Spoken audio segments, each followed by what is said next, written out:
Baik, saudara sekalian, kita lanjutkan perkuliahan kita tentang Orientalisme dan Oksidentalisme.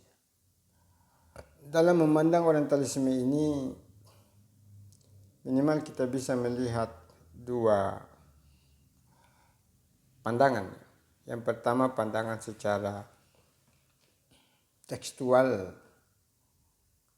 ekstrim. Yang kedua adalah melihat Orientalisme dan Oksidentalisme secara kontekstual dan moderat. Pandangan secara tekstual dan ekstrim adalah melihat bahwa Orientalisme ini memiliki kecenderungan studi, yakni mereka gunakan untuk memasukkan ide-ide dan faham-faham yang batil ke dalam ajaran Islam. Itu kalau orientalis yang betul-betul ingin melakukan perusakan terhadap ajaran Islam. Untuk apa orientalis itu melakukan itu semua? Agar akidah, ajaran dan dakwah Islam itu merosot di kalangan umat Islam itu sendiri. Sehingga pengaruh terhadap perkembangan ajaran Islam itu mengalami penurunan dan tidak berbekas dalam kehidupan masyarakat dan tidak mengangkat derajat kemanusiaan dan mengajarkan masyarakat Islam untuk melakukan penghambaan terhadap materi. Tujuannya apa adalah agar supaya umat Islam puluhan tahun ke depan akan mengalami suatu kegelapan zaman.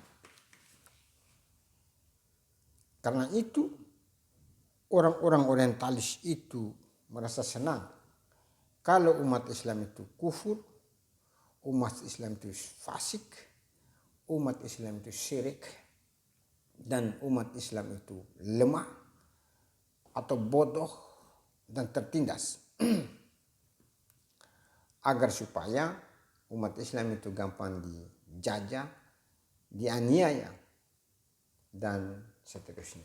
Karena itu, kelompok orientalis yang ekstrim dia mengatakan, kalau kita ingin menyudutkan, melemahkan umat Islam, merusak umat Islam, jangan kita berhadapan secara face to face. Tetapi kita harus memperbenturkan antara kelompok satu dengan yang lain. Hati-hati. Kalau benar pandangan yang ekstrim seperti ini, maka kita sudah masuk pada wilayah itu. Antara organisasi massa Islam, organisasi masyarakat Islam, yang satu dengan yang lain diperbenturkan. Antara Wahabi, antara Sunni, antara Syiah dan seterusnya. Karena itu sebagai masyarakat intelektual, kita harus melihat secara objektif, secara rasional, bahwa ketika diperbenturkan pada kedua kelompok agama yang sama agar supaya pecah, maka di situ ada konspirasi dari kelompok orientalisme yang tidak mau melihat umat Islam itu mengalami suatu kebangkitan dan akan meraih kembali atau merebut kembali arti sebuah kejayaan atau kebangkitan baru.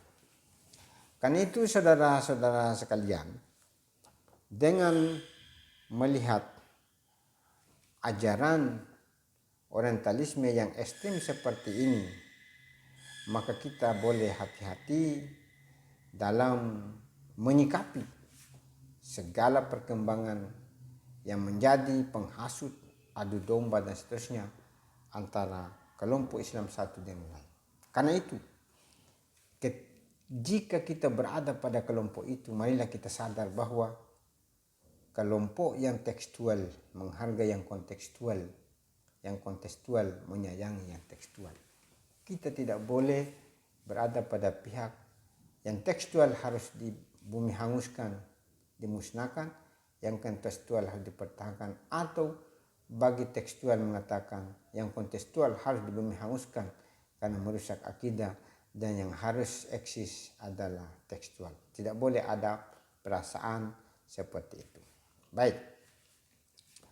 Kemudian pihak orientalisme itu berusaha keras menyerang ajaran Islam dan menggerogoti dakwanya sebab mereka tidak mampu melepaskan diri dari pengaruh nafsu yang hendak memusuhi Islam yang mereka warisi. Karena itu saudara sekalian, usaha mereka itu tidak saja secara sembunyi-sembunyi, orientalisme yang dimaksud, akan tetapi mereka sudah menyerang ajaran Islam secara terang-terang. Karena itu bagaimana yang menjadikan umat Islam harus ragu terhadap ajaran Islam itu sendiri. Kemudian mereka juga masukkan kebatilan-kebatilan dalam syariat, menggiring umat Islam dalam aliran pikiran sesat, dan menyerang bahasa Arab, menyerang Al-Quran, ya, dan melakukan propaganda-propaganda serta gerakan yang terselubung di bawah nama Islam. Karena itu saudara sekalian, orientalisme yang kita lihat seperti ini memang menyakitkan dan membuat orang sakit gigi, sehingga mereka selalu berprasangka bahwa orientalisme seperti ini, biar bagaimanapun keberadaan dan perjuangannya, sudah bisa dipastikan mereka tujuannya adalah merusak Islam. Itu pandangan terhadap orientalisme secara ekstrim. Tapi secara moderat ada lagi. Orientalisme itu adalah orang. Tidak semuanya apa yang dilakukan itu adalah tidak baik. Pasti ada baik. Karena itu muncullah beberapa kelompok yang disebut dengan Islamolog. Dengan munculnya orientalisme menyadarkan kita umat Islam bahwa kita tidak boleh pecah. Kita harus bersatu. Misalnya, Ignaz Goldziher mengatakan bahwa Al-Quran itu adalah hasil mimpi dan renungan Nabi Muhammad. Ternyata membuat kita mengkaji kembali bahwa Al-Quran bukan renungan. Al-Quran itu bukan mimpi dari Rasulullah SAW. Tetapi Al-Quran itu saudara sekalian adalah firman Allah Subhanahu wa Ta'ala yang diturunkan kepada malaikat Jibril, disampaikan kepada Rasulullah SAW, dan itu akan menjadi pedoman kehidupan manusia beserta alam semesta. Karena itu Allah berfirman, in huwa illa wahyu yuha. Tidaklah Rasulullah berkata itu semua gue, melainkan apa yang diwahyukan oleh Allah. Jadi dengan munculnya Ignaz Goldziher yang menyoroti Al-Quran, maka muncullah inisiasi dari kita semua. Dengan munculnya orientalis itu, kita mencoba mengcounternya. Yang kedua, orientalis juga muncul mengatakan bahwa Nabi Muhammad SAW dalam menyebarkan ajaran Islam itu satu tangan memegang Al-Quran dan satu memegang tombak. Ya.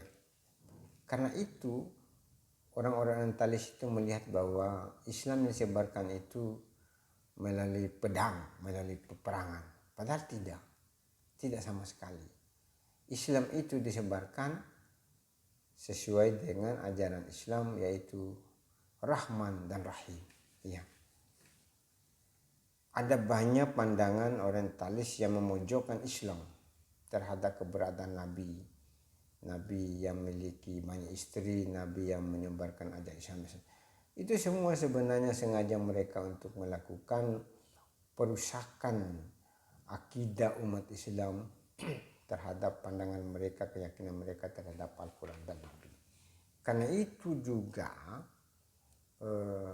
manfaat daripada munculnya orientalisme ini secara moderat, ya, kita bisa mempelajari secara mendalam siapa itu Nabi Muhammad SAW.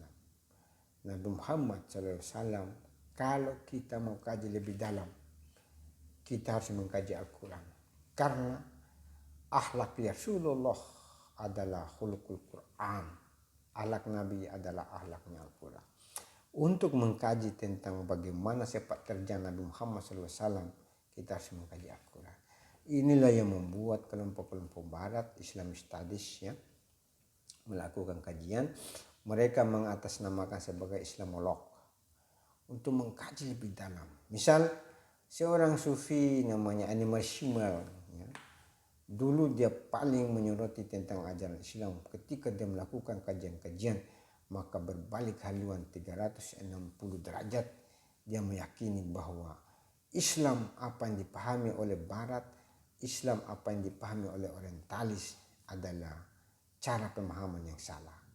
Kalau kamu mau mengetahui tentang kebenaran hakikat Islam, maka kamu harus pelajari dan kamu akan menemukan kebenaran, dan di situ kamu akan meninggalkan semua keraguan keyakinan di tempat lain. Ya, karena itu saudara sekalian, secara filosofi lagi di lain hal, ya, atau aspek lain, bahwa dengan munculnya orientalisme seperti ini menguatkan gerakan kebersamaan kita untuk melakukan kajian mendalam tentang Al-Quran, tentang hadis, tentang Rasulullah SAW, tentang peradaban, bahkan tentang ilmu-ilmu teologi, ilmu hukum, dan ilmu tasawuf yang berkembang di dunia sekarang.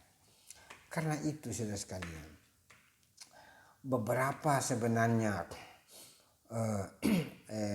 karya-karya atau tulisan para orientalis yang berkenan dengan risalah Islamiyah, misalnya Rasul-Rasul dan lain-lain, dia tegas, dia membongkar rahasia kebenciannya yang terpendam terhadap Islam.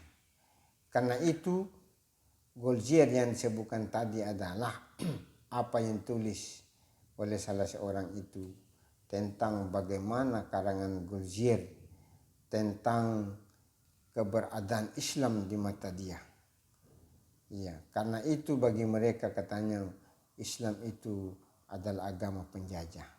Itu sebenarnya yang membuat negara-negara yang maju di Barat sekarang semakin intens melakukan kajian. Apakah betul apa yang dikatakan oleh Goldziher? Ternyata sekarang dunia terbalik. Negara Amerika, negara Inggris, Jerman, Australia berlomba-lomba orang untuk menganut ajaran Islam. Karena Islam yang dipahami oleh para orientalis sebelumnya itu adalah bertentangan dengan Islam realitas yang diyakini dan dianut oleh kelompok-kelompok Eropa pada saat sekarang. Karena itu menurut prediksi saya bahwa Islam itu akan berkembang dari